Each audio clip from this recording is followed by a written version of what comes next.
Hello everyone, welcome to the one shot lecture of Web Technology BCS 502 Unit 5 that is Servlet and JSP। और ये unit आप मान सकते हैं कि ये दो पार्ट्स में डिवाइडेड है। पहला इज सर्वलेट और दूसरा इज JSP। सर्वलेट में हम एंटायरली बात करेंगे कि कैसे क्लाइंट से सर्वर कनेक्टेड है और रिक्वेस्ट कैसे जाती है, रिस्पॉन्स कैसे जाता है from server to client, client to server, and also web container का क्या काम आता है and how web container is interacting with the servlet with the help of XML files and etcetera. ये सारी चीज़ें हम आज यहाँ पे पढ़ने जा रहे हैं।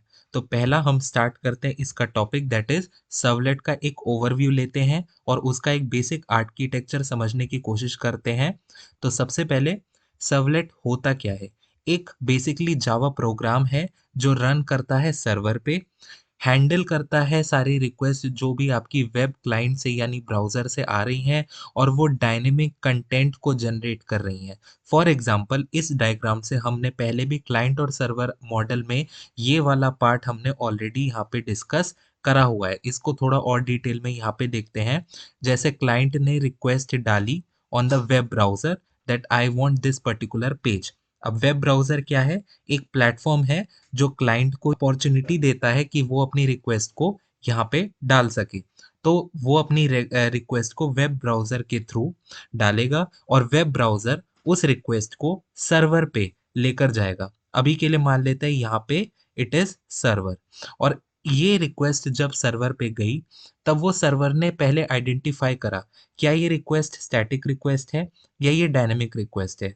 What do you mean by static request? मतलब जो पेज ऑलरेडी सर्वर के पास अवेलेबल है कि okay the client is asking for a dot Java and मेरे पास यही फाइल है ए डॉट जावा। तो ये एक स्टैटिक रिक्वेस्ट है कि हाँ मेरे पास पहले से वो पर्टिकुलर पेज अवेलेबल था और वो सर्वर उसी पेज को रिटर्न कर देगा। डायनेमिक कंटेंट मतलब जिसको रन टाइम पे डेवलप करना है सर्वर को, वो पेज अभी अवेलेबल नहीं है। तो उन टाइप के कंटेंट को जनरेट करने के लिए हमें सर्वलेट की ज़रूरत पड़ती है। सर्वलेट आप एक तरह से कह सकते हैं एक एक्सटेंडेड कैपेबिलिटी है सर्वर की ही, जिसे हम एक्सेस कर पाते हैं with the help of web container. Web container के बहुत सारे एग्जांपल हो सकते हैं। ग्लासफिश है, टॉमकैट अपाचे है। तो for this we are using Tomcat Apache, that is an example of web container. वो क्या करता है? सर्वर को बेसिकली सर्वलेट से कनेक्ट करता है। आप अभी के लिए थोड़ा ऐसा समझ सकते हैं। बाकी वेब कंटेनर का काम आता है डायनेमिक वेब पेजेस जनरेट करने में।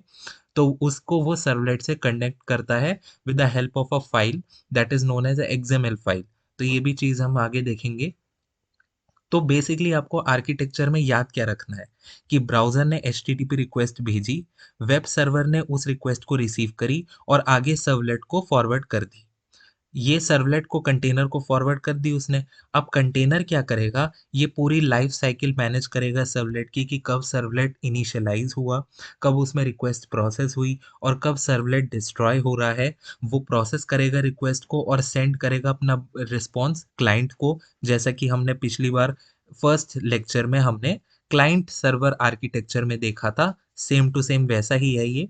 रिस्पॉन्स में क्या होगा? रिस्पॉन्स वापस से क्लाइंट को मिलेगा, या तो वो HTML फॉर्म में होगा या फिर वो जेसन फॉर्मेट में होगा ये रिस्पॉन्स। ये बेसिकली मैंने एक ओवरव्यू आपको देने की कोशिश करी है जिसमें क्लाइंट जो होगा वो वेब ब्राउज़र के थ्रू अपनी रिक्वेस्ट सर्वर पे सेंड करेगा। सर्वर आइडेंटिफाई करेगा whether this request is a static request और अ डायनेमिक रिक्वेस्ट। अगर वो स्टैटिक रिक्वेस्ट होगी तो वो उसी पेज को रिस्पॉन्स में क्लाइंट को दोबारा भेज देगा। अगर वो एक डायनेमिक रिक्वेस्ट होगी तो वो वेब कंटेनर की हेल्प लेगा ताकि उसे सर्वलेट की मदद से वो डायनेमिक पेज कंटेंट जनरेट कर सके। सर्वलेट आप क्या मान सकते हैं? जावा प्रोग्राम है, कलेक्शन ऑफ जावा क्लासेस है जो आपका यूज़ होता है with the help of web container. और ये किस में हेल्प करते हैं servlet? Dynamic web page creation में। तो अब मूव करते हैं अपने कोड की तरफ, थोड़ा देख लेते हैं how we are going to write a simple code for this client server architecture. पहले हम देखते हैं कि अगर आप एक सिंपल HTML का कोड लिखते हैं जो कि क्लाइंट साइड पे है, ये ब्राउज़र पे रहता है HTML का कोड, और इसको आपको सर्वलेट से कनेक्ट करना है। और आप चाहते हैं कि ये जो मैंने यहाँ पे फॉर्म बनाया है इन द HTML लैंग्वेज, इसका जो आउटपुट है ये मैं एक सर्वलेट पे शो करूँ।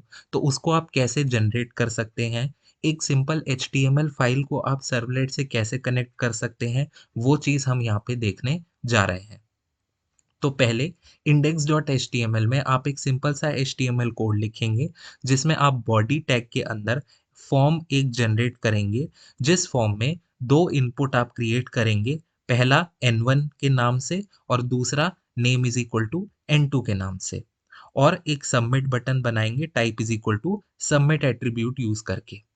उसके बाद फॉर्म के एट्रीब्यूट में आप एक्शन यूज़ करेंगे एबी, यानी जब हम सबमिट बटन को प्रेस करें, तब इसका जो डेटा है वो एक्शन एबी, यानी ये एबी क्या है, एक ये यूआरएल है जो एम्बेडेड हो रखा है टेक्स्ट में, और इसका एट्रीब्यूट है एक्शन। फॉर्म टैग का एक एट्रीब्यूट है एक्शन, जिसमें मैंने एबी पास करा है। ये यूआरएल है कि जब मैं सबमिट बटन को प्रेस करूं, तब मैं एबी यूआरएल पे रीडायरेक्ट हो जाऊं। अभी आप मेथड एट्रीब्यूट को यहाँ पे स्किप कर दीजिए। ये हम आगे आने वाले टॉपिक्स में जान रहे होंगे कि how this method is working, और ये मेथड कितने टाइप्स का होता है। अब ए डॉट जावा मैंने वो क्लास बनाई, वो सर्वलेट बनाया, जिस जो बेसिकली है सर्वलेट। एक जावा की क्लास को मैंने सर्वलेट बनाया। कैसे बनाया? नॉर्मल जावा का कोड लिखा, जो एक पर्टिकुलर पैकेज सेक्शन ए के अंदर है। आप कोई भी पैकेज का नाम ले सकते हैं। For example I have taken a, क्योंकि मैंने अपनी क्लास का नाम भी ए रखा था। ठीक है। अब इस क्लास को मैंने एक्सटेंड करा एचटीटीपी सर्वलेट क्लास से। अब ये एचटीटीपी सर्वलेट क्या है? एक क्लास है। बेसिकली जिस क्लास को एक्सटेंड करने से अगर कोई भी क्लास इस पर्टिकुलर क्लास को एक्सटेंड करती है, तो वो क्लास हमारी सर्वलेट बन जाती है। Keep this concept in your mind. So public class ए थी जिसने एचटीटीपी सर्वलेट क्लास को एक्सटेंड करा, तो अब ये जावा की क्लास हमारी क्या बन गई है? सर्वलेट बन गई है। इसके अंदर अब HTTP servlet is a class. क्यों? क्योंकि एक्सटेंड कीवर्ड हम यूज करते हैं जब हमें किसी क्लास को एक्सटेंड करना हो, और इंटरफेस को इम्प्लीमेंट करने के लिए हम यूज करते हैं कीवर्ड इम्प्लीमेंट। ठीक है। नाउ एचटीटीपी सर्वलेट क्लास के अंदर एक मेथड होता है जिसका नाम होता है सर्विस मेथड। ये आपको याद रखना होगा। और हम यहाँ पे बेसिकली कर क्या रहे हैं? सर्वलेट के अंदर जो भी आपको टास्क परफॉर्म करने होते हैं, you have to perform inside the service method. आपको उस सर्विस मेथड को लिखना पड़ता है, बेसिकली ओवरराइड करना होता है। क्योंकि देखिए HTTP servlet is already a class, जो जकार्ता पैकेज के यहाँ पे आपको शो हो रही है। Jakarta is a package servlet dot H T T P dot H T T P servlet, मतलब जकार्ता पैकेज के अंदर सर्वलेट पैकेज है, उसके अंदर H T T P package है, जिसके अंदर H T T P servlet class है, जिसको हम एक्सटेंड कर रहे हैं। इस पर्टिकुलर क्लास में एक मेथड दिया हुआ है वहां पे ऑलरेडी, सर्विस मेथड, जिसको यहाँ पे हम बेसिकली ओवरराइड कर रहे हैं। ये जो मेथड है, ये दो इंटरफेस को एज अ इनपुट लेता है, जिनका हमें एक रेफरेंस वेरिएबल बनाना पड़ता है। क्या है ये दोनों? पहला है H T T P servlet request, और दूसरा है H T T P servlet response. अब ये दोनों क्या हैं? ये दोनों ही एक इंटरफेस हैं, जिनका हमने बेसिकली यहाँ पे रेफरेंस वेरिएबल क्रिएट करा है, क्योंकि इंटरफेस का आप कभी भी ऑब्जेक्ट नहीं बना सकते हैं। That you must know. किसी भी इंटरफेस का कभी ऑब्जेक्ट नहीं बन सकता, इसलिए हमने HTTP सर्वलेट रिक्वेस्ट के आगे एक उनका रेफरेंस वेरिएबल REQ और इसका रेफरेंस वेरिएबल RES बनाया है। हम इनका ऑब्जेक्ट न्यू कीवर्ड की मदद से नहीं बना सकते, आप इतना ध्यान रखिए। अब सर्विस मेथड के अंदर दो पैरामीटर्स आएंगे, और उन दोनों पैरामीटर्स क्या होंगे? वो एक इंटरफेस के रेफरेंस वेरिएबल होंगे, जो हमने ऑलरेडी क्रिएट कर लिए हैं। तो ये फिक्स्ड है। एक सर्विस मेथड होगा, उसके अंदर ये दो पैरामीटर्स हमने इंक्लूड कर लिए। ये कुछ इनपुट आउटपुट का एक्सेप्शन ना दे, इसलिए हमने थ्रोज कीवर्ड की मदद से वो पर्टिकुलर एक्सेप्शन जेवीएम को थ्रो करा है, और आईओई एक्सेप्शन को थ्रो करा है, और सर्वलेट एक्सेप्शन को भी यहाँ पे थ्रो करा है। ये ऑलरेडी आपके सजेशन बॉक्स में आ जाएगा। अगर आप कोई कोड को लिखते समय कोई आपको एरर शो होगा, तो ये याद करने की ज़रूरत नहीं है कि कौन-कौन से एक्सेप्शन को हम यहाँ पे थ्रो कर रहे हैं। मैंने इस पर्टिकुलर मेथड में बहुत ही सिंपल सा काम करा है। एक इंटीजर डिफाइन करा है ए, और एक इंटीजर डिफाइन करा है बी। अब ये दोनों इंटीजर को डिफाइन करके मैं चाहता हूँ कि जो मेरे फॉर्म से डेटा आ रहा है, पहले फॉर्म यानी एक बार मैं अगर आपको दिखाऊं तो ये जो फॉर्म है n1 जिसका मैंने name is equal to n1 दे रखा है, इस वाले इनपुट का डेटा मेरा इंट a में जाके स्टोर हो, और ये जो नीचे वाला n2 है जिसका name is equal to n2 है, उसका डेटा मेरा इंट b में जाके स्टोर हो। तो उसके लिए मैंने रिक्वेस्ट रेफरेंस वेरिएबल के थ्रू एक मेथड को कॉल करा जिसका नाम है गेट पैरामीटर। अब ये मेथड में मैंने इनपुट दिया है n1। n1 क्या दिखाता है, जहां पे जिसका इनपुट का name is equal to n1 है, वहां से इनपुट लो और फेच करो यहाँ पे गेट पैरामीटर, मतलब n1 का पैरामीटर को फेच करो, गेट करो उसके पैरामीटर को रिक्वेस्ट रेफरेंस वेरिएबल के थ्रू, और यहाँ पे उसे उस पर्टिकुलर डेटा को इंट a में स्टोर कर लो। अब फिर आप सोचेंगे कि हमें इंटीजर डॉट पारसेंट लिखने की क्या ज़रूरत थी। If you can guess, so you might be thinking कि ऐसा क्यों, ये तो हम इंटीजर में बेसिकली कन्वर्ट कर रहे हैं। So yes, request dot gate parameter n1, ये वाली जो लाइन है, ये आपको आउटपुट देगी in the form of a string. मतलब n1 यहाँ से आपको स्ट्रिंग की फॉर्मेट में डेटा मिलेगा, उसे स्ट्रिंग से आपको इंटीजर में कन्वर्ट करने के लिए इंटीजर डॉट पारसेंट का यूज़ करना पड़ेगा, तब जाके वो वैल्यू एक इंटीजर बनेगी और वो जाके इंट ए में स्टोर होने के कैपेबल होगी। सेम काम हमने करा है इंट बी के लिए, वहाँ भी गेट पैरामीटर करा है n2 से, और इंटीजर डॉट पारसेंट की मदद से उसको भी इंटीजर में कन्वर्ट करा है, और फिर दोनों का एडिशन एक थर्ड वेरिएबल सी में जाके स्टोर कर दिया है। अब अगर मैं यहाँ पे डायरेक्टली लिखता system dot out dot print, print के लिए तो ये यूज करते हैं ना हम, तो इससे होता क्या, क्या इससे मेरा जो आउटपुट है वो वेब पेज पर डिस्प्ले होता सर्वलेट पे, या फिर वो कंसोल पे डिस्प्ले होता। ये वाला आउटपुट आपका कंसोल पे दिखता, यानी इक्लिप्स के टर्मिनल पे यहाँ पे शो होता। लेकिन हम क्या चाहते हैं, हम ये नहीं चाहते कि हमारा जो आउटपुट है वो यहाँ कंसोल पे प्रिंट हो। हम चाहते हैं कि हम, क्योंकि एक डायनेमिक वेब पेज का क्रिएशन कर रहे हैं, तो हमारा ये जो सी का आउटपुट है ये भी उसी वेब पेज पर डिस्प्ले हो। उसके लिए हम यूज करते हैं प्रिंट राइटर क्लास। हमें अगेन सर्वलेट के केस में आपको हर एक क्लास का ऑब्जेक्ट खुद बनाना पड़ेगा। जैसे यहाँ भी आपने HTTP सर्वलेट रिक्वेस्ट का ऑब्जेक्ट बनाया, मैं यहाँ पे ऑब्जेक्ट ही कहूँगा, इनको रेफरेंस वेरिएबल अब नहीं कहूँगा, क्योंकि फॉर सिंपल लैंग्वेज मैं हर बार ये चीज़ रिपीट नहीं करूँगा कि ये इंटरफेस है इसका reference variable. For easiness of understanding I will tell कि ये एक ऑब्जेक्ट है और उसको आप एज अ रेफरेंस वेरिएबल ही ट्रीट कीजिएगा। So print writer class is a class, तो उसका ऑब्जेक्ट मैंने बनाया यहाँ पे p1, और रेस्पॉन्स ऑब्जेक्ट के थ्रू यहाँ पे गेट राइटर मेथड को मैंने कॉल करा। अब गेट राइटर मेथड ऑलरेडी एक रेस्पॉन्स ऑब्जेक्ट में आता है, सो वो गेट राइटर मैंने यहाँ पे यूज करा। और फिर p1, p1 किसका ऑब्जेक्ट था, प्रिंट राइटर क्लास का। प्रिंट राइटर क्लास के मेथड प्रिंट को कॉल करा, और सर्वर वन की वैल्यू मैंने प्रिंट करवा दी, मतलब मैंने प्रिंट क्या करवाया, सर्वर वन लिखा हुआ है, और फिर मेरा जो सी में मेरा सम स्टोर हुआ है a+b, वो यहाँ पे शो हो जाए।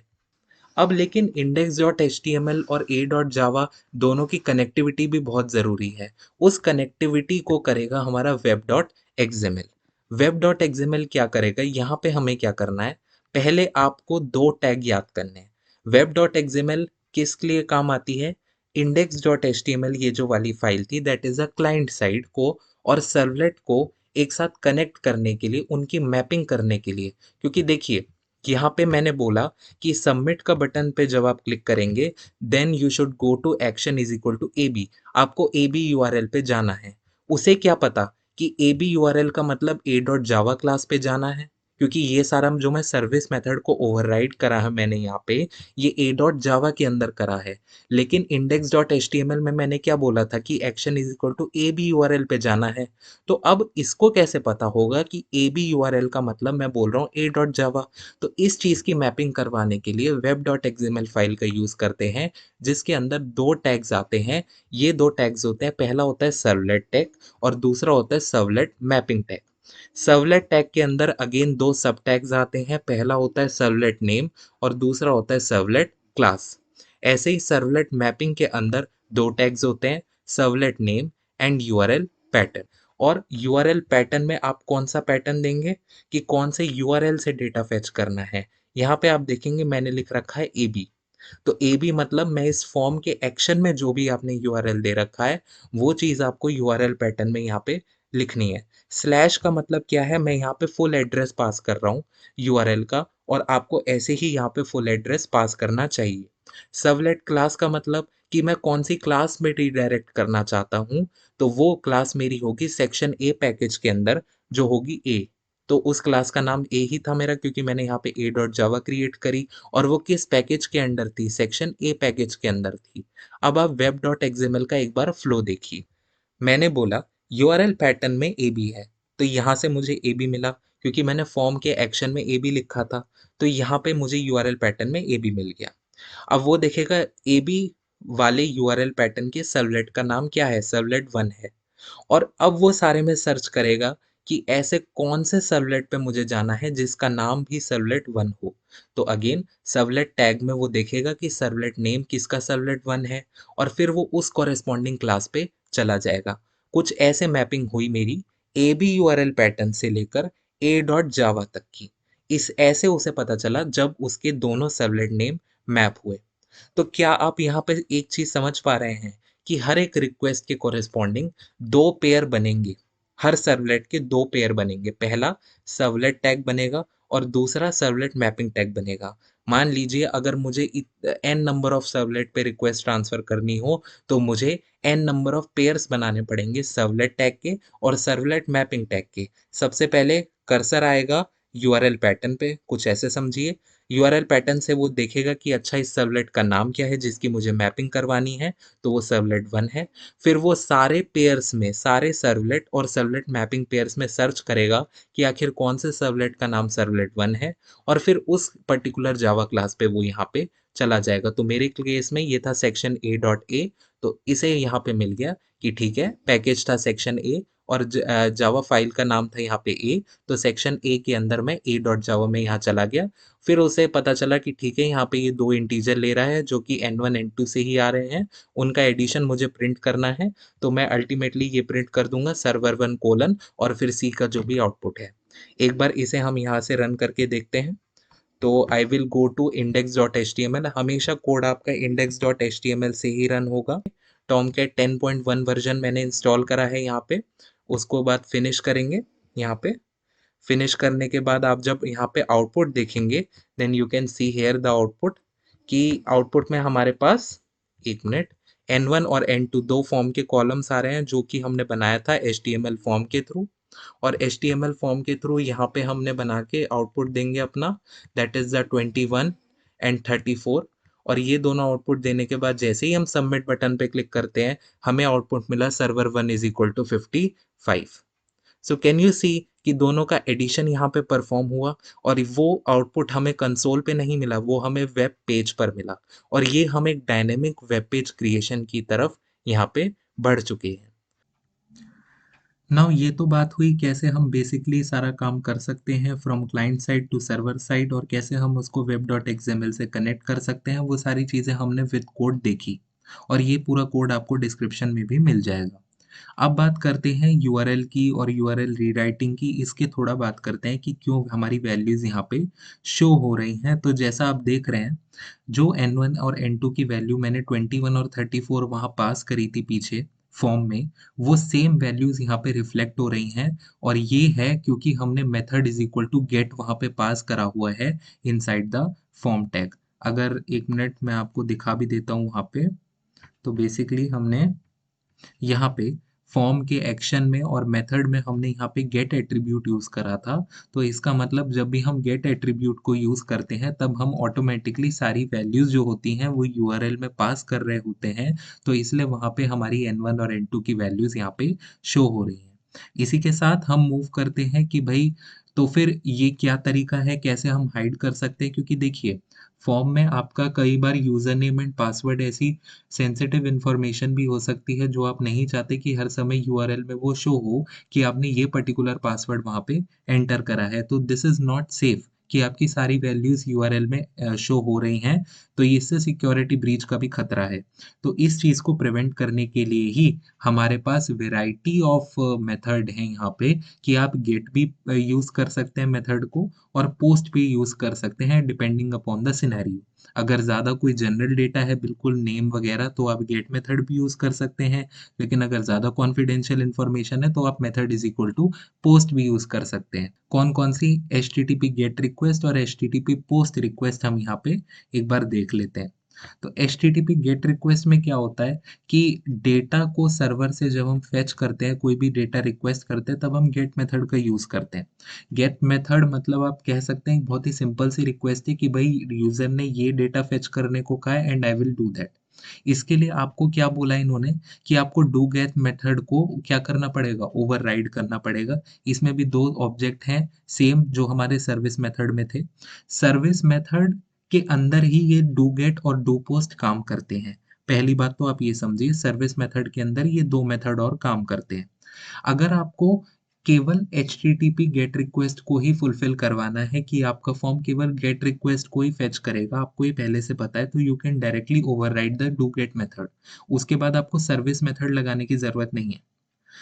और अगर आपको पता है कि आपको केवल डेटा सबमिशन ही करवाना है अपने फॉर्म पे जैसे गूगल फॉर्म्स हो गए जिस पे आप केवल डेटा सबमिट करते हैं सर्वर पे आपको कोई रिवर्ट बैक नहीं चाहिए होता उसका रिस्पॉन्स का आप केवल सबमिट करते हैं and form your form is submitted ऐसा कहकर लिखा हुआ आ जाता है। तो अगर आप वैसे टाइप की रिक्वेस्ट से डेटा कर रहे हैं कि आप केवल डेटा को सेंड करना चाहते हैं सर्वर पे जैसे फॉर्म का डेटा हो गया तो आप एचटीटीपी पोस्ट रिक्वेस्ट को यूज कर सकते हैं। लेकिन इसका मतलब ये बिल्कुल नहीं है कि गेट मेथड और पोस्ट मेथड यानी डू गेट और डू पोस्ट को यूज करने से आप सर्विस मेथड को यूज नहीं कर रहे हैं। क्योंकि ये डू गेट और डू पोस्ट सर्विस मेथड के ही अंदर है, तो आप इनडायरेक्टली पहले सर्विस मेथड को कॉल करेंगे और फिर वो सर्विस मेथड क्लासिफाई करेगा कि क्या आपकी मेथड जो रिक्वेस्ट है वो गेट की है या पोस्ट की है। उसके अकॉर्डिंग वो डू गेट को इनिशियलाइज करेगा या वो डू पोस्ट को इनिशियलाइज करेगा। कहने का मतलब कि सर्विस मेथड जो होता है, वो सारी रिक्वेस्ट को फेच करता है, मतलब सारी रिक्वेस्ट पे का वो काम कर सकता है। आइदर वो गेट रिक्वेस्ट हो या वो पोस्ट रिक्वेस्ट हो, वो सारी एचटीटीपी रिक्वेस्ट पे काम करेगा। लेकिन डू गेट और डू पोस्ट बहुत पर्टिकुलर है। ये केवल डू गेट वाला गेट रिक्वेस्ट पे ही काम करेगा, पोस्ट वाला पोस्ट रिक्वेस्ट पे ही काम करेगा। ऐसा नहीं हो सकता कि आपने फॉर्म में एक्शन में तो गेट दे दिया, लेकिन आपने डू पोस्ट को ओवरराइड कर दिया या फिर वाइस वर्सा। ऐसा नहीं कर सकते आप। अगर आपने मेथड में गेट दिया है तो आप डू गेट को ही वो ओवरराइड करेंगे और अगर मेथड में पोस्ट दे दिया है वहाँ पे तो पोस्ट मेथड को ही ओवरराइड करेंगे। और फिर आप सर्विस मेथड को अगर आप यूज़ करना चाहें तो वो तो आप कभी भी कर सकते हैं क्योंकि अल्टीमेटली ये दोनों मेथड सर्विस के ही अंदर है। बिल्कुल सेम तरीका रहेगा दोनों को लिखने का। अगर एग्ज़ाम्पल आता है देन यू कैन मेंशन केवल सर्विस हटा के डू गेट डू पोस्ट रख दीजिए। उसमें आपको सेम देखेंगे प्रिंट राइटर क्लास है और यहाँ पे एक लाइन है दैट इज़ रिस्पॉन्स के साथ हमने set content type is equal to HTML set कर रखा है। ये जस्ट मैंने ये बताने के लिए यहाँ पर लिखा है कि आप सर्वलेट कोड के अंदर भी एचटीएमएल लिख सकते हैं। वो कैसे? एचटीएमएल को टैग के थ्रू यूज़ कर लीजिए। आउट डॉट प्रिंटलन आउट क्या है? एक ऑब्जेक्ट बनाया मैंने यहाँ पे प्रिंट राइटर क्लास का और उसके अंदर मैंने नॉर्मल एच वन टैग से एचटीएमएल का कोड यहाँ पे लिखा। लेकिन अब अगर आप इसे डायरेक्टली प्रिंट करवाने जाएंगे तो हो सकता है आपको टैग समेत ये लिखा हुआ मिल जाए, लेकिन एक्चुअली में आउटपुट ना आए। मतलब एच वन हेडिंग में एक्चुअली ये वेलकम टू गेट रिक्वेस्ट ऐसे बड़ा बड़ा ना दिखे आपको लिखे हुए। तो उसके लिए आपको एक चीज यूज करनी पड़ेगी दैट इज एक मेथड है सेट कंटेंट टाइप। उसको टेक्स्ट या एचटीएमएल में आपको बताना पड़ेगा कि ये पर्टिकुलर कंटेंट मेरा एचटीएमएल टाइप का है या टेक्स्ट टाइप का है। उसके बाद जब आप आउट डॉट प्रिंटलन को यूज करेंगे तब आपके जो ये टैग्स हैं वो एक्टिवेट हो जाएंगे ऐसा हम कह सकते हैं। और वेलकम टू गेट रिक्वेस्ट ये आपका एक्चुअली में एच वन टैग में शो होगा, एच वन हेडिंग में यहाँ पे शो होगा। बाकी और कोई भी डिफरेंस नहीं है सर्विस मेथड में और डू गोट डू बाकी और कोई भी डिफरेंस नहीं है सर्विस मेथड में और डू गेट और डू पोस्ट में। इसमें केवल यही डिफरेंस था कि सर्विस तो सारी रिक्वेस्ट पे ही काम करेगा, गेट हो या पोस्ट हो, लेकिन ये दोनों मेथड बहुत ही पर्टिकुलर हैं, केवल अपनी अपनी रिक्वेस्ट पर ही ये दोनों काम करेंगे। हमारा नेक्स्ट टॉपिक जो है दैट इज रिक्वेस्ट डिस्पैचर। देखिए ये एक्सप्लिसिटली सिलेबस में मेंशन नहीं है बट क्वेश्चंस इससे आ जाते हैं and this is very important concept to understand in server. तो एक बार इसे भी देख लेते हैं ताकि एकदम हमें क्लैरिटी हो। रिक्वेस्ट डिस्पैचर बेसिकली है क्या? ये एक इंटरफेस है।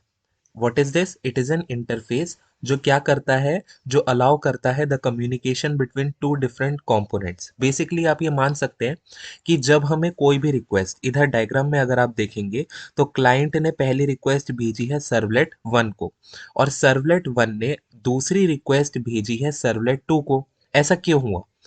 ऐसा इसलिए हुआ क्योंकि क्लाइंट ने जो रिक्वेस्ट सर्वलेट 1 को भेजी थी, हो सकता है सर्वलेट 1 उसको प्रोसेस करने की केपेबल ना हो। मान लीजिए आपने सर्वलेट 1 में कुछ ऐसा लॉजिक लिखा है that can perform a simple of addition, minus, multiplication and subtraction, ये सारी चीजें, मतलब वो बेसिक कैलकुलेशन आपको करके देगा।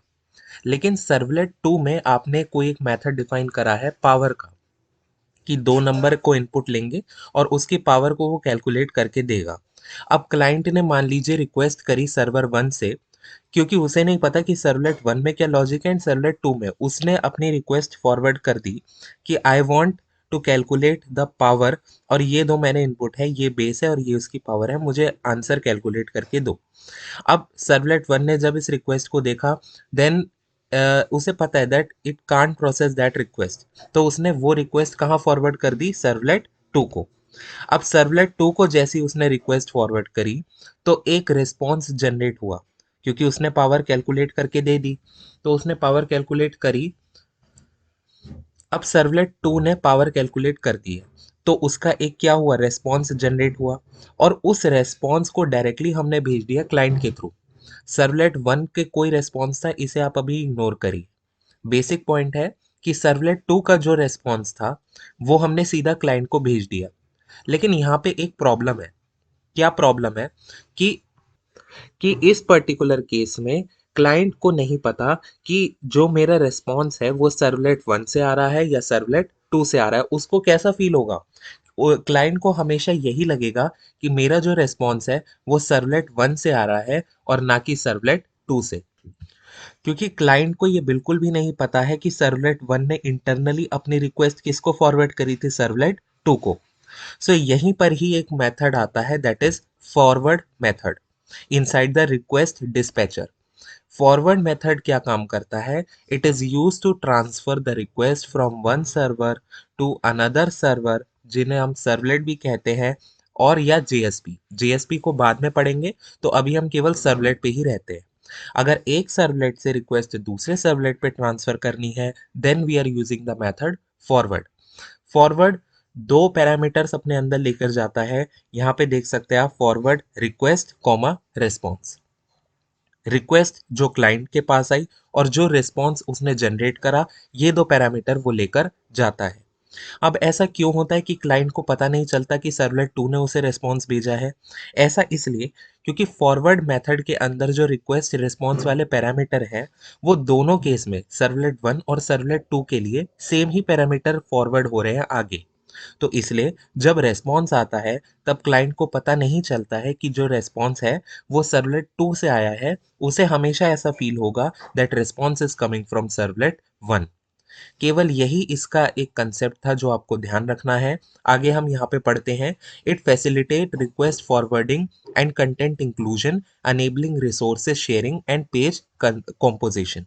तो ये वही वाली बात है, रिक्वेस्ट को फॉरवर्ड करना, कंटेंट इंक्लूजन और रिसोर्स शेयरिंग में ये बहुत ज़्यादा काम आता है। फॉरवर्ड के कुछ मेथड्स होते हैं, जैसे फॉरवर्ड और इंक्लूड हैं दो, लेकिन हम यहाँ पे बेसिकली फॉरवर्ड की बात करेंगे। इंक्लूड वाला जो मेथड है वो इतना डीपली जाने की ज़रूरत नहीं है।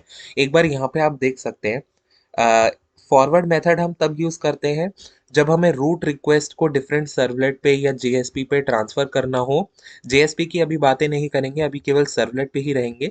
तो डिफरेंट सर्वलेट पे अगर हमें रिक्वेस्ट को ट्रांसफ़र करना हो एक सर्वलेट से, then we are using the method forward. और इंक्लूड कब यूज़ करते हैं? जब हमें कंबाइन करना हो कंटेंट को मल्टीपल रिसोर्सेज से एक रिसोर्स पे, मतलब बहुत सारे रिस्पॉन्स हमें आ गए हैं लेकिन हमें रिस्पॉन्स तो एक ही जगह भेजना है, उनको कंबाइन करने के लिए बेसिकली हम इंक्लूड का यूज करते हैं। अभी इतना यूज नहीं है इंक्लूड का, तो केवल हम फॉरवर्ड मेथड को ही इसमें समझेंगे। कैसे वर्क करता है, तो कंट्रोल ट्रांसफर होता है एक सर्वलेट से दूसरे सर्वलेट पे, वो मैंने आपको बता ही दिया। Client remains unaware of this transfer and the URL in the browser remain unchanged. URL unchanged रहेगा तो क्लाइंट को कैसा फील होगा कि रिस्पॉन्स मेरा सर्वलेट 1 से ही आ रहा है, क्योंकि सर्वलेट 1 से 2 पे जब रिक्वेस्ट फॉरवर्ड हुई तब यूआरएल चेंज नहीं हुआ, इसलिए क्लाइंट को ऐसा कुछ भी फील नहीं हुआ कि सर्वलेट 2 मेरा रिस्पॉन्स यहाँ पे जनरेट कर रहा है। ठीक है, सो that is all about the concept of request dispatcher. ये तो बात हुई रिक्वेस्ट डिस्पैचर की, ये क्या है, एक इंटरफेस है। अब हम बात करते हैं दूसरे मेथड की, that is the send redirect. Send redirect क्या है, ये एक मेथड है। Request dispatcher was a interface and send redirect is a method.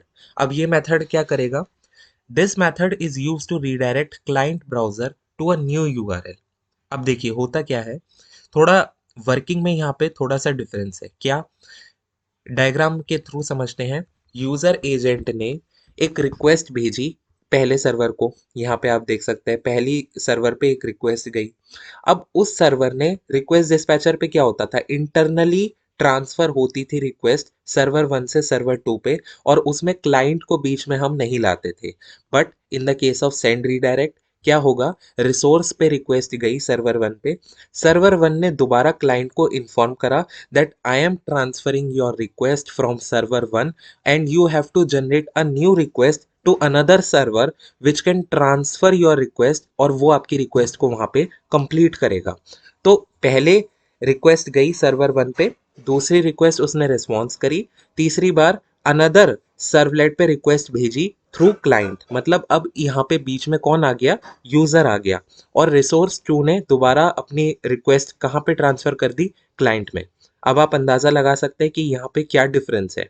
ये डिफरेंस है कि यहाँ पे client is aware of that thing कि मेरी जो रिक्वेस्ट है वो अब सर्वलेट 2 पे है, ना कि सर्वलेट 1 पे है। ठीक है, तो ये एक डिफरेंस है सेंड रीडायरेक्ट में और रिक्वेस्ट डिस्पैचर में। अब इससे फायदा क्या होगा, मान लीजिए हम अमेजोन की साइट यूज कर रहे हैं एंड अमेजोन की साइट पे हमने कुछ 10,000 की पेमेंट करी है। अब 10,000 की पेमेंट करने के बाद जब हम पेमेंट गेटवे के थ्रू जाते हैं तब हम एक न्यू पेज पे रीडायरेक्ट होते हैं, दैट इज बैंक का पेज। अब हम बैंक से ट्रांसफर कर रहे हैं और वहां पे ऑटोमेटिकली लिखा हुआ आता है कि अमेजोन से आपने इतने रुपए की शॉपिंग करी है। तो मान लीजिए 10,000 है, तो बैंक के पेज पर ऑटोमेटिकली लिखा होगा कि आपको बिल पे करना है 10,000 रुपीज का। हम अपने आप से तो यूजर तो इनपुट नहीं करता वो 10,000 रुपीज, वो खुद ब खुद लिखा आता है। वो कैसे आ रहा है, क्योंकि रीडायरेक्ट हुई है रिक्वेस्ट कहाँ से, अमेजोन के पेज से कहाँ पे, बैंक के पेज पर, लेकिन वो हमें शो हो रहा है कि अब हम अमेजोन के पेज पर नहीं है, अब हमें जो ट्रांसफरिंग करनी है मनी की वो बैंक के थ्रू करनी है। तो इसलिए ये क्या यूज हो रहा है, the concept of send redirect. अच्छा, इससे फायदा क्या है, earlier when send redirect was not use, तब सारा लोड किस पे आता था, अमेजोन पे, क्योंकि ब्राउजर को नहीं पता था या क्लाइंट को नहीं पता था कि मेरी रिक्वेस्ट इंटरनली ट्रांसफर हो गई है बैंक के पेज पर। तो सारा लोड पेमेंट का किस पे रहता था, अमेजोन का। लोगों को क्या लगता था कि हमारी पेमेंट कहाँ अटकी हुई है, अमेजोन में अटकी हुई है, बट एक्चुअली वो गलती किसकी होती थी, बैंक की तरफ से डिले होता था। लेकिन सेंड डायरेक्ट के कंसेप्ट के आने के बाद अब लोगों को यानी हमें पता है that our request has been transfer to the browser, और अब जो हमारा इशू है वो बैंक से रिलेटेड है and we have to solve this issue related to bank, मतलब हमें बैंक से कांटेक्ट करना है ना कि हमें अमेजोन से। इससे अमेजोन का जो पे लोड है या बहुत ज़्यादा जो लोड है उनका वो बहुत कम हो गया है। ठीक है, so this is the advantage, और ये एक रियल लाइफ एग्जांपल है विच यू कैन कोट। तो यही चीज़ यहाँ पे लिखी हुई है कि ये ब्राउज़र को बताता है कि मैंने एक न्यू रिक्वेस्ट को इनिशिएट कर दिया है एक डिफरेंट यूआरएल पे, और वो आउटसाइड या विद इन एप्लीकेशन जो भी है वो लोकेशन हो सकती है। Server send HTTP response with 302 status code with location header set, ये इतना इंपॉर्टेंट नहीं है, बेसिकली आपको ये कहानी पता होनी चाहिए। The client browser then makes a new request to this URL, एक नए यूआरएल पे अब रिक्वेस्ट जाएगी, सेम यूआरएल पे रिक्वेस्ट नहीं जाएगी, इसलिए अब क्लाइंट को पता है कि मेरी रिक्वेस्ट कौन प्रोसेस कर रहा है। रिस्पॉन्स क्या है सेंड रिडायरेक्ट का, रिस्पॉन्स ऑब्जेक्ट के साथ हमेशा ये सेंड किया जाता है, और इसमें आप ट्रांसफर करते हैं कंप्लीट यूआरएल। यूआरएल को इसमें ट्रांसफर करेंगे कि किस यूआरएल पे आपको रिक्वेस्ट ट्रांसफर करनी है। अभी हम विद कोड इसका एग्जांपल भी देखने जा रहे हैं। और इसे यूज कैसे करते हैं कि मतलब कब यूज करना है, जब आप किसी एक्सटर्नल वेबसाइट या पेज पर रीडायरेक्ट होना चाहते हो, जब आप ये इंश्योर करना चाहते हो कि यूआरएल जो है क्लाइंट ब्राउज़र में वो चेंज हो रहा है या फिर वो नहीं हो रहा है, और जब आप प्रिवेंट करना चाहते हो कोई रीसबमिशन ना करे फॉर्म के डेटा को, तब आप पोस्ट या रीडायरेक्ट इनका रिफ्रेशिंग पेज में ये यूज़ कर सकते हो। तो these are basically the application which you can write. ठीक है, then there is the cookies. Cookies से पहले दो और हैं, मतलब सेंड रिडायरेक्ट के अब आप टाइप्स पढ़ेंगे। तो सेंड रिडायरेक्ट के टाइप्स में तीन टाइप्स हैं बेसिकली। पहला है यूआरएल रीराइटिंग, दूसरा है सेशन मैनेजमेंट, और तीसरा है कुकीज। तो पहले हम उन दो को कवर करेंगे and then we will move on to the cookies. Let us see कि हम रिक्वेस्ट डिस्पैचर इंटरफेस को कैसे इंप्लीमेंट कर पाते हैं अपने कोड में। अभी तक आपने सिंपल देख लिया था कि कैसे ए क्लास को हमने सर्वलेट में एक्सटेंड करा है, तो हम उसी a.java फाइल में आ गए हैं और यहाँ पे हमने अभी तक प्रिंट करवा रहे थे यहाँ पे। अब हम ये चाहते हैं कि ये जो सी का आउटपुट है जिसमें दो नंबर का सम प्रिंट है, ये हमारा सी का आउटपुट सर्वर 1 ना दे, दैट इज सर्वलेट 2 के पास ये ट्रांसफर हो। तो इस चीज को इंप्लीमेंट करने के लिए we are using the request dispatcher interface. Request dispatcher लिखा, उसका एक रेफरेंस वेरिएबल क्रिएट करा अपने मन से, दैट इज द आरडी, और उसके बाद रिक्वेस्ट जो ऑब्जेक्ट था that is HTTP servlet request का जो रेफरेंस वेरिएबल था, उसके थ्रू हमने एक मेथड को कॉल करा that is gate request dispatcher. अब ये मेथड हमारा नहीं है, ये हमने इंप्लीमेंट नहीं करा, ये हमें कौन किसने प्रोवाइड करा, टॉमकैट अपाचे ने। टॉमकैट अपाचे ने बोला ठीक है, I will manage this method, आप बस इसमें उस फाइल का नाम पास कर दीजिए जहां पे आपको अपनी रिक्वेस्ट ट्रांसफर करनी है। तो मैं अभी a.java फाइल में हूं और उसके बाद मैं किस में अपनी रिक्वेस्ट ट्रांसफर करना चाहूंगा, b.java में। तो मैंने उस फाइल का नाम यहाँ पे कैपिटल B यहाँ पे लिख दिया है कि मेरी जो रिक्वेस्ट है वो a.java से कहाँ ट्रांसफर कर दी जाए, b.java में ट्रांसफर कर दी जाए। उसके बाद रिक्वेस्ट डिस्पैचर का जो भी हमने ऑब्जेक्ट बनाया था उसको फॉरवर्ड मेथड के थ्रू हमने कॉल करा, और जैसा मैंने आपको बताया कि फॉरवर्ड मेथड दो पैरामीटर को यहाँ पे लेगा, that is one is the request and second one is the response. ये क्या करेगा, हमारी रिक्वेस्ट को फॉरवर्ड करेगा, हमारी रिक्वेस्ट को टू द सर्वलेट बी। केवल यही दो लाइनों से आपका जो आउटपुट है अब वो किस पे शो होगा, सर्वलेट बी पे शो होगा, अब सर्वलेट वन पे शो नहीं होगा। कुछ इसी तरह से आप b.java में एक बार देखिए। b.java, अभी इसको आप इग्नोर करिए एनोटेशन वाले पार्ट को। इसमें हमने बेसिकली क्या करा है कि HTTP सर्वलेट को यहाँ पे एक्सटेंड करके b.java को भी क्या बना दिया है, एक सर्वलेट बना दिया है। उसमें भी एक सर्विस मेथड है जिसके अंदर दो पैरामीटर है। हम सर्विस मेथड को ही यहाँ पे दोबारा ओवरराइड करेंगे जैसा कि हमने सीखा था वहाँ पे। हमारा जो प्रिंट राइटर क्लास यहाँ पे हमने बनाई है वो क्या कर रहा है, प्रिंट राइटर क्लास का ऑब्जेक्ट बना दिया और रेस्पॉन्स के थ्रू हमने गेट राइटर मेथड को कॉल कर दिया, और p1 डॉट प्रिंट मतलब सीधा हमने प्रिंट करवा दिया सर्वर भी। और a की वैल्यू यहाँ पे कुछ भी नहीं है, मतलब हम बेसिकली सी ही ले लेते हैं क्योंकि वहां पे सी ही था।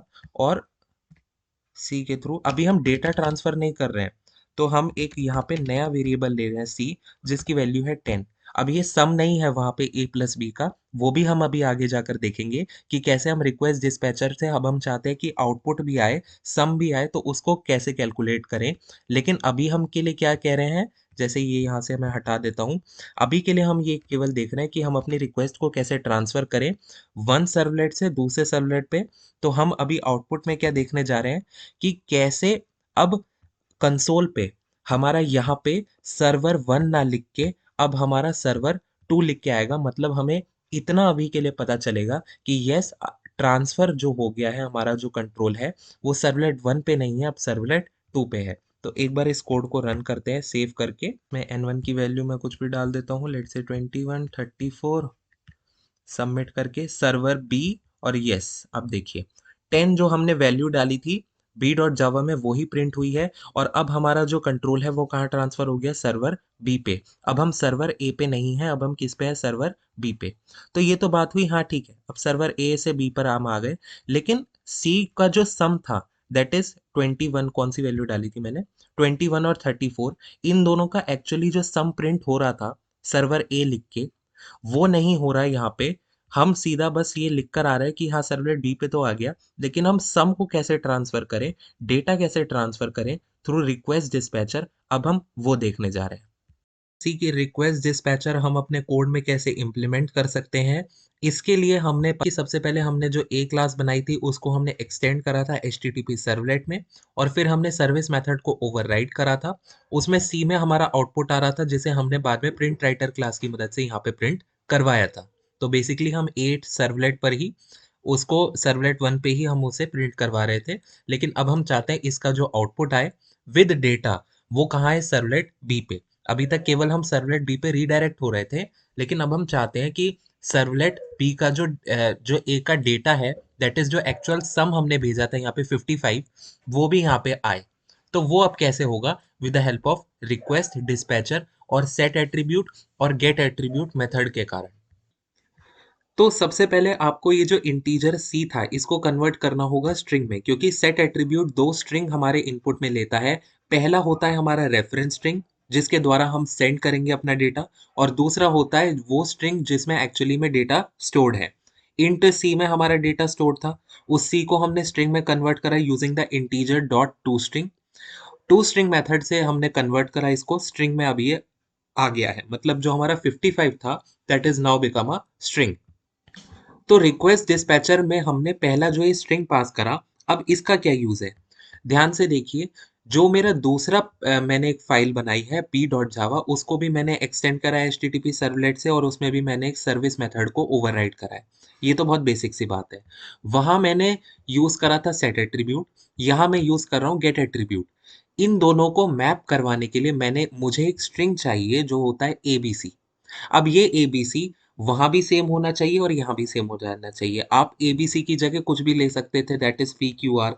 मान लीजिए यहाँ पे अगर मैं पी क्यू आर लेता हूँ, इसको मैं सेव कर देता हूँ, और ए डॉट जावा में भी अब मुझे यहाँ पे क्या लेना पड़ेगा, पी क्यू आर, ताकि सेट एट्रीब्यूट और गेट एट्रीब्यूट आपस में क्या हो जाए, मैप हो जाए।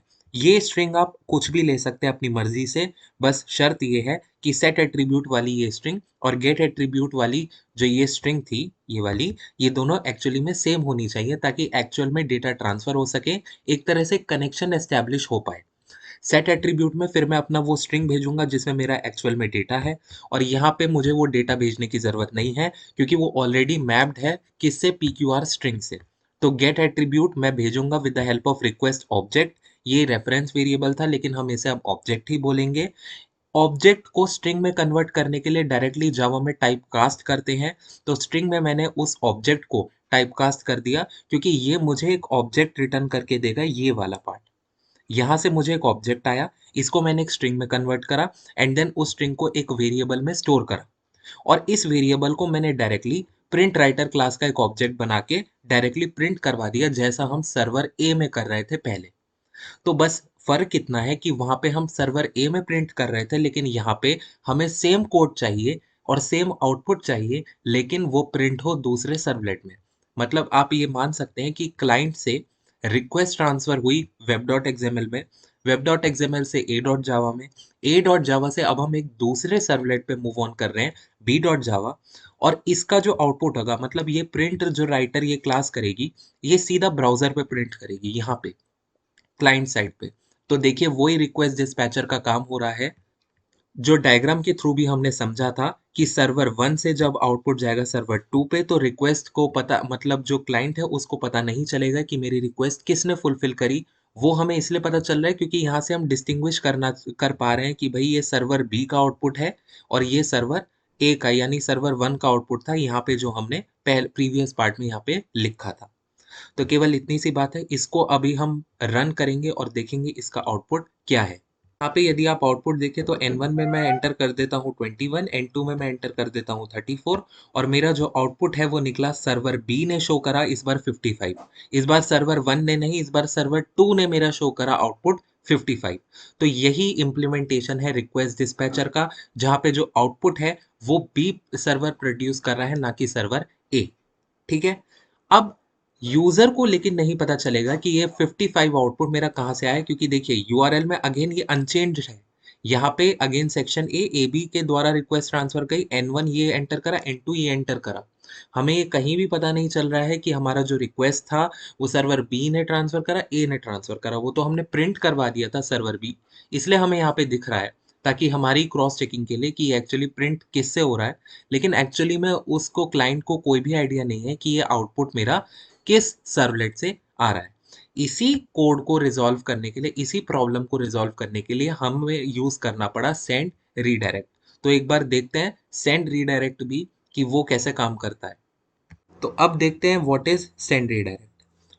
आप सबसे पहले तो ये जितना भी कोड था जहां हम ए बी सी इन सबको हम अभी भूल जाते हैं। हम अभी ये केवल ये याद रखते हैं कि हमने एक सर्विस मेथड बनाया था जिसके अंदर हम केवल 2 लाइन अभी पास कर रहे हैं कि इंट A1 की वैल्यू हमने इतनी दी, और रेस्पॉन्स के थ्रू अब हमने एक मेथड पास करा दैट इज सेंड रीडायरेक्ट। याद रखिए, रिक्वेस्ट डिस्पैचर एक इंटरफेस है एंड सेंड रीडायरेक्ट एक मेथड है। सेंड रीडायरेक्ट में हम अपना डेटा ट्रांसफर करेंगे टू अनदर सर्वर, लेकिन उसमें बीच में क्लाइंट भी आएगा और अब उसे इस बात का पता होगा कि मेरा जो डेटा है, वो किस सर्वलेट से प्रोसेस्ड है। क्या वो सर्वर ए से आया है आउटपुट या वो सर्वर बी से आया, तो वो उसे पता होगा।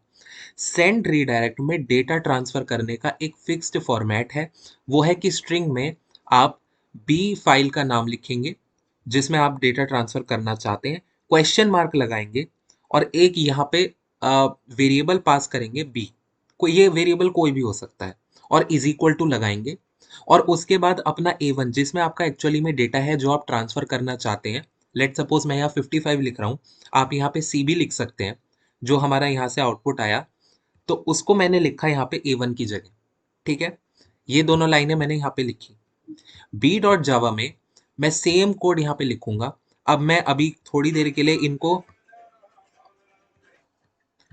तो अब देखने जा रहे हैं कि बी डॉट जावा में हमें क्या क्या चेंजेस इसमें करने पड़ेंगे। तो सबसे पहले इसमें भी मैंने ये सारी लाइंस कमेंट कर दी हैं ताकि कोड में इजीनेस रहे और कोई भी कंफ्यूजन ना रहे।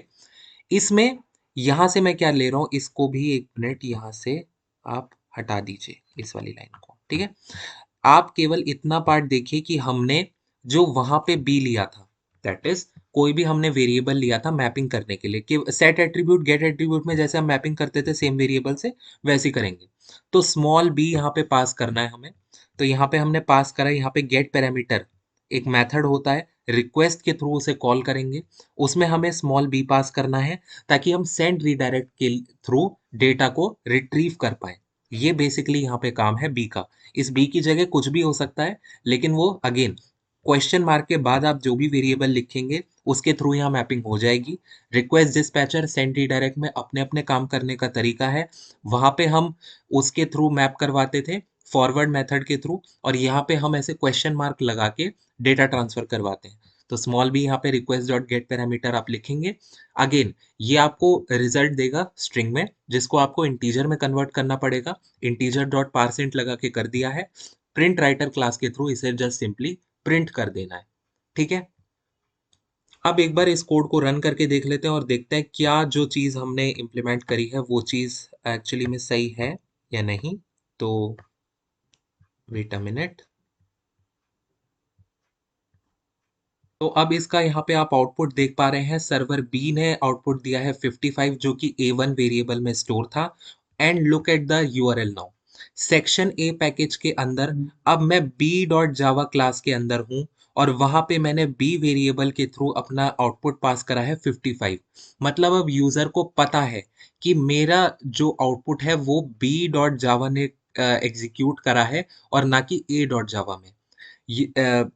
यूआरएल रीराइटिंग यानी, सॉरी, रिक्वेस्ट डिस्पैचर में क्या हो रहा था, वहां पे हमें पता नहीं चल रहा था, केवल N1 की वैल्यू N2 की वैल्यू जो थी वही शो हो रही थी। लेकिन यहाँ पे यूआरएल में डिफरेंस है। यहाँ पे हमें साफ साफ पता चल रहा है कि सेक्शन ए पैकेज के अंदर ही एक दूसरी क्लास है बी डॉट जावा, और उसने हमारे पास आउटपुट दिया है बी इज इक्वल टू 55, और यहाँ पे वो प्रिंट हो चुका है।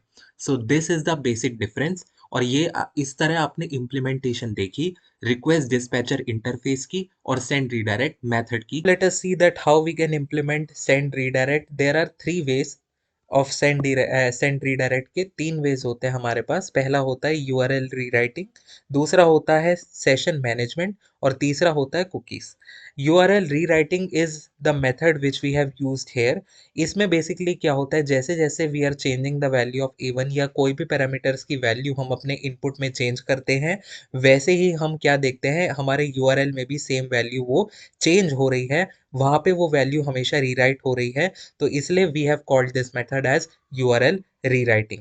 But this is not the perfect way always, because sometimes form may contain some confidential information like username and password, जो हम नहीं चाहते कि हमारे URL में वो हर समय शो हो कि क्या इंफॉर्मेशन यूजर ने एंटर करी है, फॉर सिक्योरिटी रीजंस।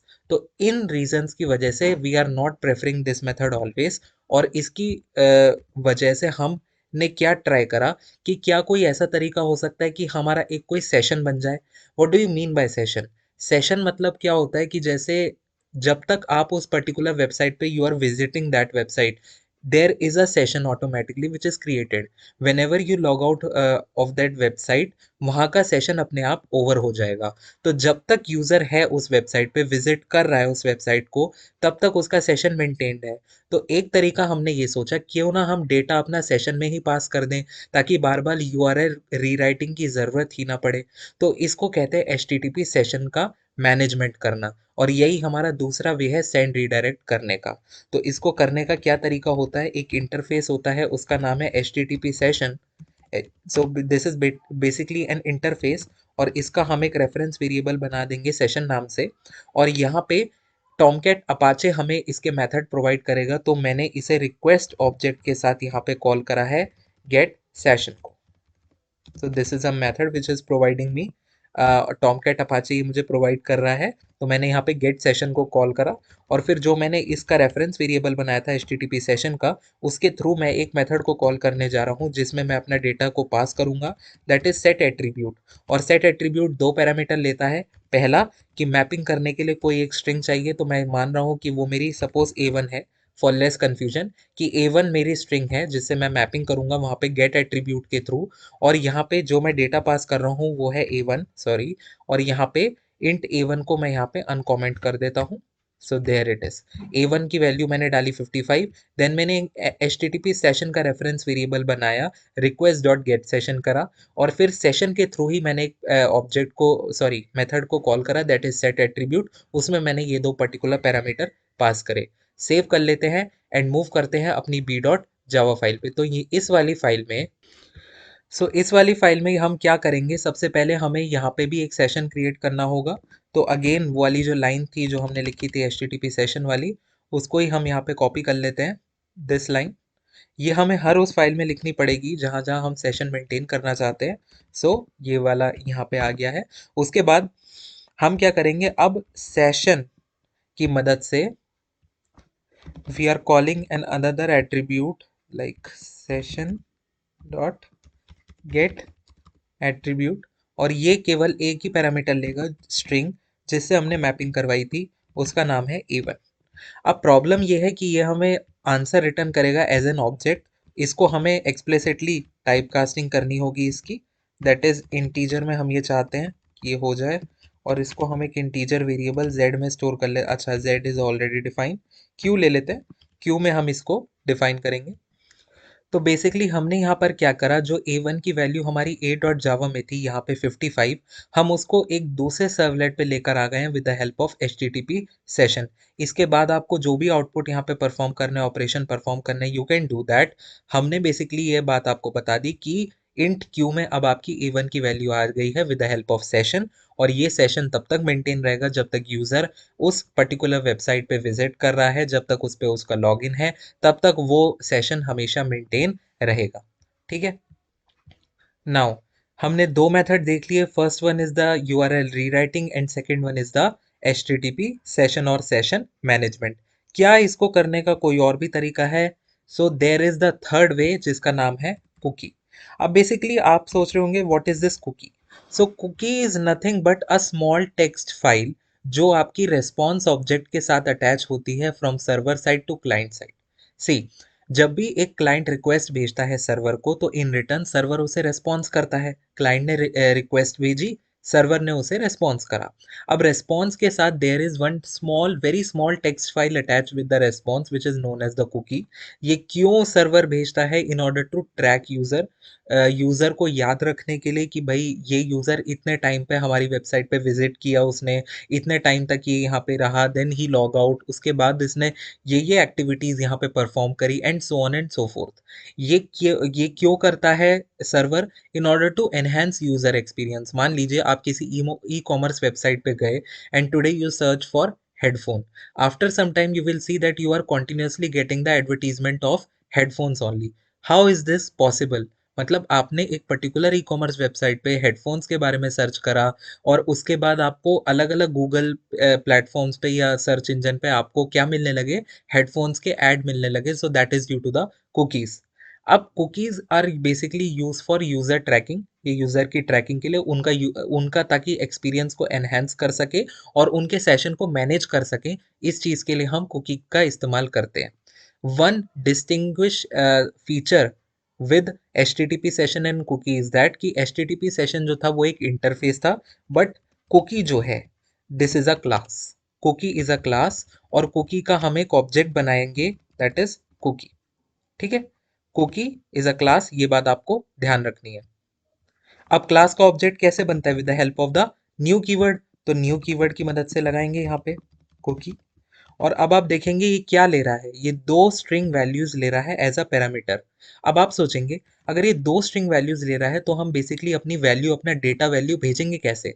उसका एक तरीका है। मान लीजिए मैंने स्ट्रिंग में भेजा सी, दूसरे में मैंने एक खाली स्ट्रिंग भेज दी, उसके साथ मैंने वैल्यू को अटैच कर दी, मान लीजिए सी प्लस खाली स्ट्रिंग। ये क्या करेगा? दिस विल ऑटोमेटिकली अंडरस्टैंड कि अच्छा सी को कॉन्कैटिनेट करा है एक नल स्ट्रिंग के साथ, इसका मतलब है सी इज ऑल्सो अ स्ट्रिंग। इसी बहाने से हमारा जो वो है डेटा, वो भी सी में चला जाएगा। सो ये आप इसमें करेंगे int C is equal to 10, 19 या जो भी है, ये आप चीज लिख सकते हैं।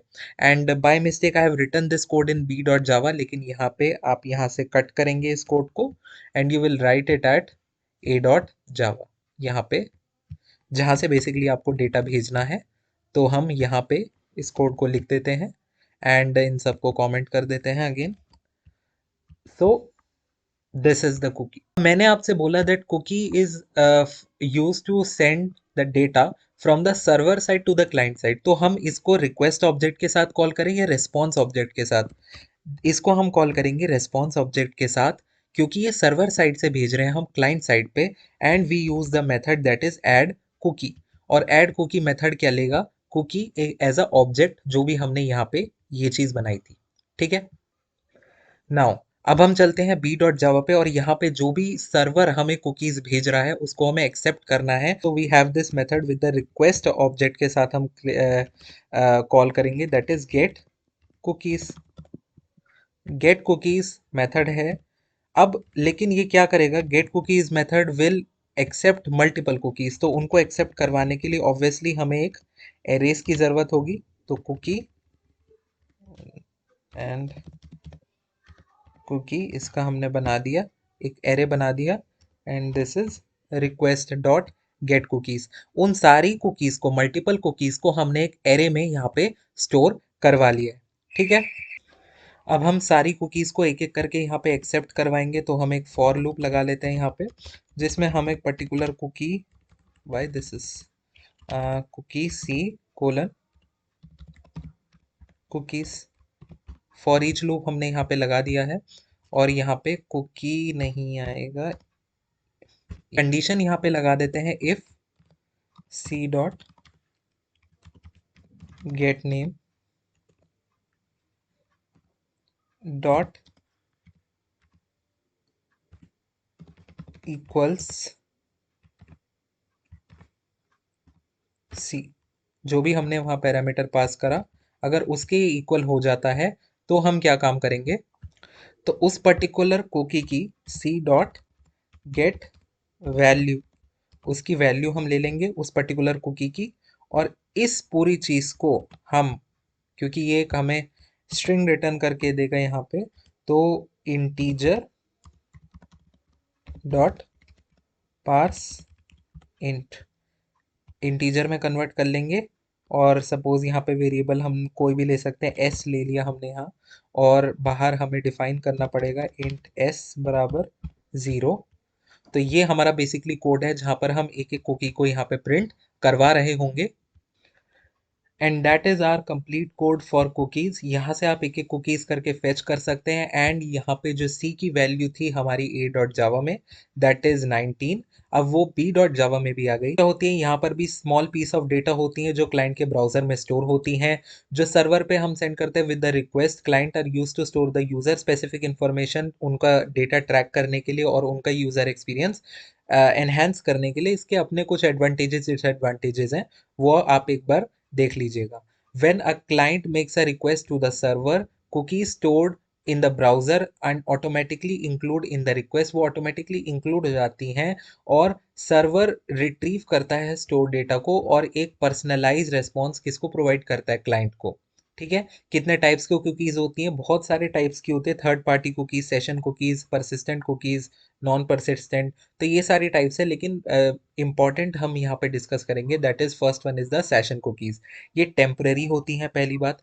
ये तब क्रिएट होती है जब सेशन ओपन होता है और सेशन खत्म होने के बाद ये अपने आप इरेज हो जाती हैं। इनकी लाइफ टाइम एक सेशन तक ही लिमिटेड होती है। इनका यूज केस क्या आता है, ऑनलाइन स्टोर में जैसे परसिस्ट, हर ये पूरे ब्राउजर के सेशन पे परसिस्ट नहीं रहती, लेकिन जब आप पर्टिकुलर ई कॉमर्स वेबसाइट को विजिट करते हैं तब वहाँ पे आपकी रिकमेंडेशंस में ये ज़रूर शो होता है। उसके बाद परसिस्टेंट कुकीज़ कौन सी होती है, जो अभी हमने बनाई थी, that is the example of the persistent cookies. ये क्या होती है, यूज़र की हर एक स्पेसिफिक इन्फॉर्मेशन को ये स्टोर करेंगी कि इतने स्पेसिफाइड पीरियड पे यूज़र वॉज देयर, इतने में इतने बजे से इतने बजे तक इस पर्टिकुलर यूज़र ने यहाँ पे लॉगिन करा, ये इस वेबसाइट पर रहा, उसकी लॉगिन डिटेल्स, उनकी प्रेफरेंसेस वगैरह, ये सारी चीज़ें यहाँ पे यूज़ करते हैं परसिस्टेंट कुकीज़ में। लाइफ टाइम क्या रहता है, एक एक्सपायरेशन डेट इनकी फिक्स्ड होती है कि ये उस पर्टिकुलर टाइम के बाद वो डिलीट हो जाएंगी अपने आप। नहीं तो आप सोचिए कि अगर ये कुकीज़ डिलीट ही नहीं होंगी तो फिर क्लाइंट साइड पे बहुत स्पेस की शॉर्टेज आने लगेगी, क्योंकि स्मॉल टेक्स्ट फाइल कलेक्ट होते होते पूरा स्टोरेज ही यहाँ पे फिल हो जाएगा। तो मैनुअली तो हम शायद इन्हें नहीं डिलीट कर पाएंगे, लेकिन इनको हम बेसिकली, इनका एक पर्टिकुलर फिक्स एक्सपायरी डेट होती है कंपनीज के द्वारा और वहां से उस एक्सपायरी डेट पे ये ऑटोमेटिकली डिलीट होती हैं। यस, सम कुकीज यहाँ पे डिलीट भी की जा सकती हैं and some may not. HTTP cookies कौन सी होती हैं, जो केवल can not be accessed via JavaScript, मतलब ये केवल वेब पर ही रहती हैं और इन्हें जावास्क्रिप्ट के द्वारा हम एक्सेस नहीं कर पाते।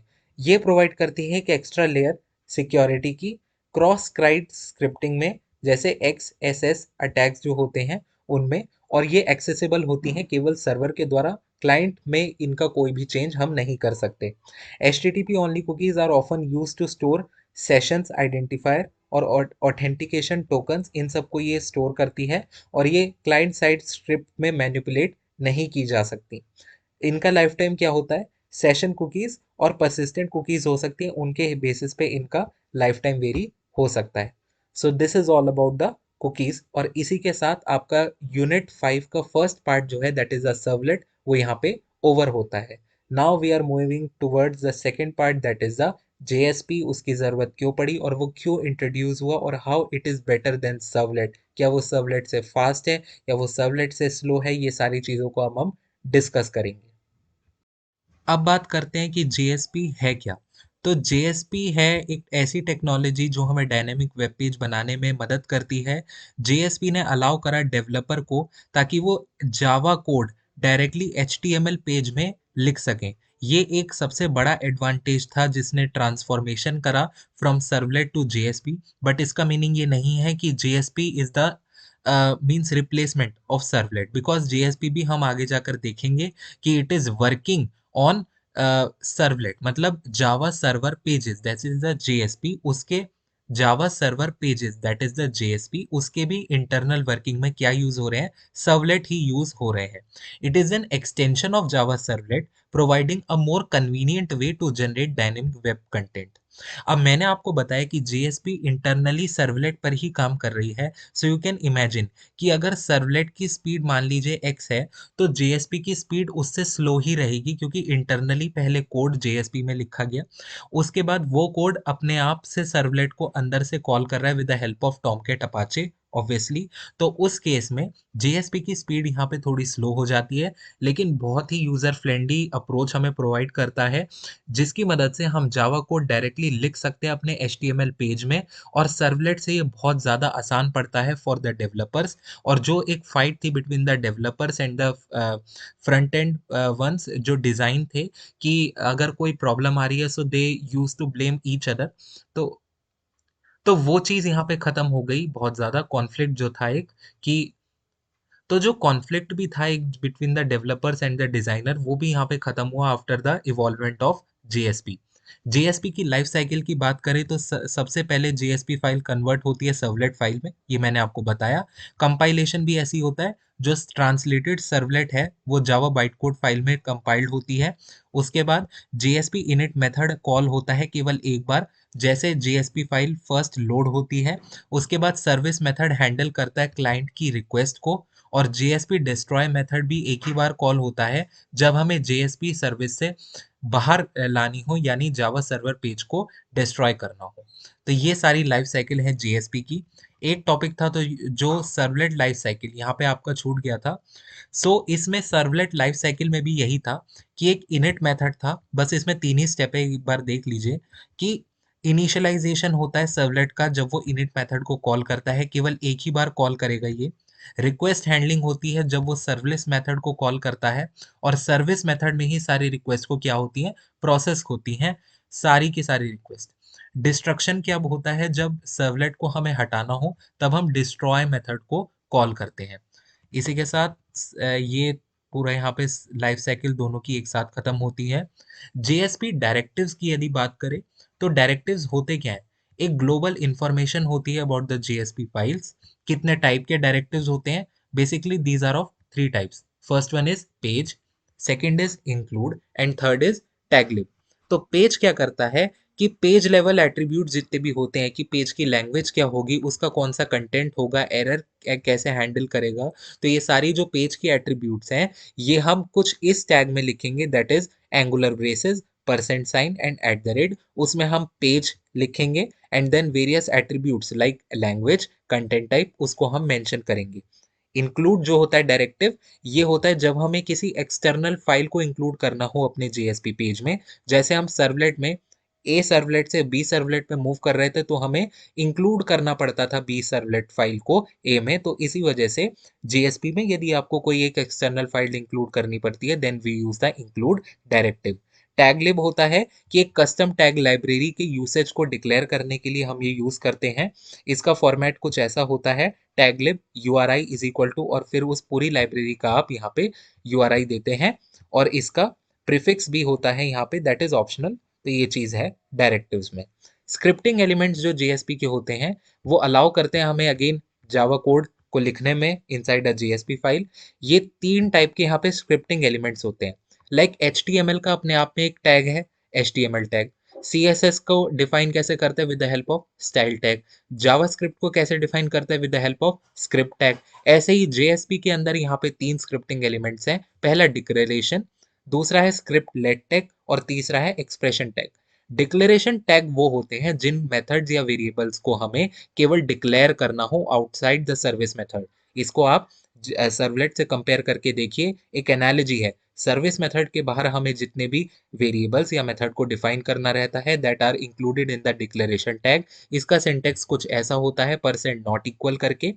स्क्रिप्ट लेट टैग वो होते हैं जिन भी हमें स्टेटमेंट्स को, जैसे आप मान लीजिए सर्वलेट के सर्विस मेथड के अंदर लिखना होता है, उन सारी चीजों को हम इंक्लूड करते हैं inside the scriptlet tag. ठीक है। So this is about the scriptlet tag. जैसे यहाँ पे मैंने काउंट एक वेरिएबल ले रखा है, उसको प्लस प्लस कर रखा है। इसका जो स्क्रिप्टलेट टैग का जो सिंटेक्स होता है, that is angular braces and then percent. Expression tag का जो सिंबल होता है, that is percentage equal.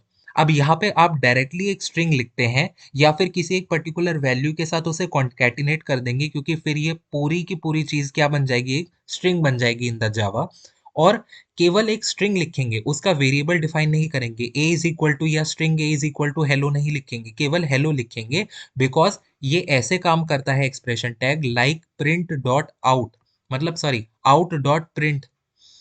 Expression tag ऐसे काम करता है जैसे आउट डॉट प्रिंट के अंदर हम कोई भी एक स्ट्रिंग लिखते हैं, डायरेक्टली आप वो स्ट्रिंग यहाँ पे लिख सकते हैं कि हमें वो डायरेक्ट स्ट्रिंग अपने वेब पेज पर क्या करवानी है, प्रिंट करवानी है। जेएसपी इम्प्लिसिट ऑब्जेक्ट, सबसे बड़ा एडवांटेज है जेएसपी का, that is the implicit object. Implicit उन चीजों को कहते हैं that are not defined by the users, जो प्री डिफाइंड होते हैं। मतलब हमें जेएसपी में पहले से ऑब्जेक्ट बने बनाए मिलते हैं, हमें उनको दोबारा बनाना नहीं पड़ता। जैसे सर्वलेट में आपको याद होगा एचटीटीपी रिक्वेस्ट हैंडलर को, या फिर बहुत सारे, जैसे सर्वलेट में आपको याद होता होगा प्रिंट राइटर क्लास थी, तो हमने उसका एक ऑब्जेक्ट खुद से बनाया था। एचटीटीपी रिक्वेस्ट के बहुत सारे ऑब्जेक्ट थे, एचटीटीपी रिस्पॉन्स के ऑब्जेक्ट थे, वो हमने खुद बनाए थे। लेकिन यहाँ पे हमें पहले से वो ऑब्जेक्ट बने बनाए मिलेंगे, उनको बस हमें यूज करना है। This functionality is provided by the JSP. Request क्या करता है, एचटीटीपी रिक्वेस्ट के बारे में प्रोवाइड करता है इंफॉर्मेशन। रेस्पॉन्स रिक्वेस्ट यहाँ पहले से बने होते हैं, यहाँ पे आउट भी बना होता है, ये प्रिंट राइटर क्लास का ऑब्जेक्ट में यहाँ पे बना हुआ है। And there are many more implicit object which are provided by the GSP and we can use them directly। बस वहाँ पे हमें एक लिबर्टी थी कि आप ऑब्जेक्ट का नाम कुछ भी चूज कर सकते हैं, जैसे हमने R E Q and R E S लिख रखा था। आउट की जगह हम कभी कभी P1 भी लिख देते थे, बट यहाँ पे क्योंकि इम्प्लिसिट है, पहले से बने बनाए ऑब्जेक्ट है, तो we can't change any name. और इट इज केस सेंसिटिव, आप कोई भी लेटर अपर केस का लोअर केस नहीं कर सकते। जेएसपी एक्शंस की यदि बात करें तो एक्सएमएल लाइक टैग्स होते हैं जेएसपी में, जो किस काम में आते हैं, बिहेवियर को कंट्रोल करने में काम आते हैं सर्वलेट इंजन का। कॉमन जेएसपी एक्शंस ये तीन होते हैं, that is JSP colon include, JSP colon forward and JSP colon parameter. JSP colon include क्या करता है, includes the output of another page. मतलब अगर हमें बहुत सारे पेजेस का एक साथ आउटपुट कंबाइन करना होता है, इंक्लूड करना होता है, तो हम बस उस पेज का यूआरएल दे देते हैं, that is header dot JSP नाम दे देते हैं, और उससे हमारा इंक्लूड हो जाता है। फॉरवर्ड यानी कभी किसी और की रिक्वेस्ट, रिसोर्स की रिक्वेस्ट हमें फॉरवर्ड करनी हो, then we are using the forward action. JSP param we use in order to pass the parameter to an included or forwarded page। यदि हमें किसी पेज के पैरामीटर्स आगे किसी और पेज में फॉरवर्ड करने हैं, then we are using this action directive. और ये तीन टाइप के डायरेक्टिव आपके होते हैं। तो इसी के साथ आपका यहाँ पे जेएसपी का थ्योरी ओवर होती है। इसका एक बार कोड देख लेते हैं कि कैसे जेएसपी हमारा रन करता है। तो हमने यहाँ पे एक बना ली है अपनी न्यू फाइल डॉट जेएसपी, ये फाइल हमने यहाँ पे बनाई है। और इसमें यहाँ पे सबसे पहले आप देखिए हमने एक यहाँ पे पेज डायरेक्टिव को यूज करा है। दैट इज इसमें हमने बहुत सारे एट्रीब्यूट अपने सेट करे हैं जो हमें अपने जेएसपी पेज के लिए चाहिए। वही देखिए इसका सिंबल यही है, angular braces percent eight the rate लगा के पेज हमने लिखा, और फिर सारे एट्रीब्यूट को हमने यहाँ पे मेंशन कर दिया है। लैंग्वेज क्या होनी चाहिए, कंटेंट टाइप कैसा लिखेंगे, कैर सेट क्या लिखेंगे, एक्सेट्रा, इंपोर्ट, और पेज की एनकोडिंग क्या होगी, एक्सेट्रा। ये सारी चीजें इंक्लूड करने के बाद हम अपना नॉर्मल HTML कोड भी यहाँ पे लिख रहे हैं, एज यू कैन सी। तो JSP फाइल के अंदर we can write the HTML code, और बॉडी टैग के अंदर now we are using different different types of elements directive tags यहाँ पे यूज करके दिखा रहे हैं JSP के, जिससे हमें एक आइडिया हो अबाउट देयर फंक्शनैलिटी। तो सबसे पहले ये स्ट्रिंग ए लिया यहाँ पे हमने, ये क्या है, ये this is the scriptlet tag. और स्क्रिप्ट लेट टैग के अंदर आप बहुत सारी स्टेटमेंट्स को एक साथ एग्जीक्यूट करवा सकते हैं। हमने एक वेरिएबल यहाँ पे डिक्लेयर करा, उसके बाद उसी सेम वेरिएबल को यहाँ पे प्रिंट कर दिया है। और यहाँ पे आप देख सकते हैं कि हेलो यहाँ पे प्रिंट हुआ है। बाकी अभी आउटपुट को इग्नोर करिएगा, आप केवल ये देखिए कि हेलो यहाँ पे आपका प्रिंट हो चुका है। ठीक है। नेक्स्ट हम यहाँ पे यूज करते हैं एक्सप्रेशन टैग। एक्सप्रेशन टैग में जैसा कि मैंने आपको बताया यहाँ पे वेलकम एवरीवन हमारे पास लिखा हुआ आ गया है। तो इस केस में हमें कोई भी यहाँ पे वेरिएबल डिफाइन नहीं करना है।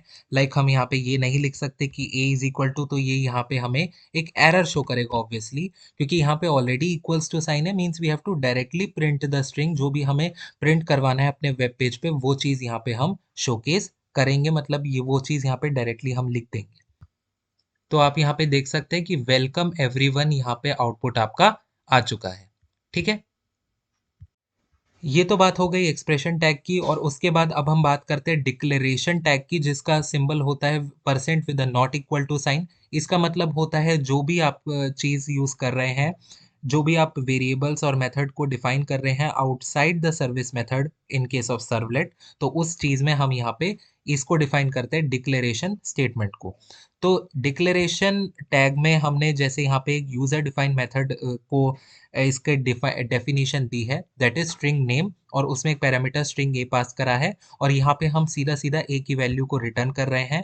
और again by using the expression tag हम उस नेम की वैल्यू को केवल यहाँ पे प्रिंट कर रहे हैं, क्योंकि वो नेम मेथड को हम यहाँ पे कॉल कर रहे हैं और वो नेम का मेथड केवल रिटर्न कर रहा है। तो अल्टीमेटली हम केवल यहाँ पे स्टेटमेंट प्रिंट कर रहे हैं, इसलिए हमने यहाँ पे एक्सप्रेशन टैग का यूज करा है। और इसका भी आउटपुट अब देख लेते हैं स्क्रीन पर। तो आप देख सकते हैं यहाँ पे आउटपुट आ चुका है, my name is X Y ji.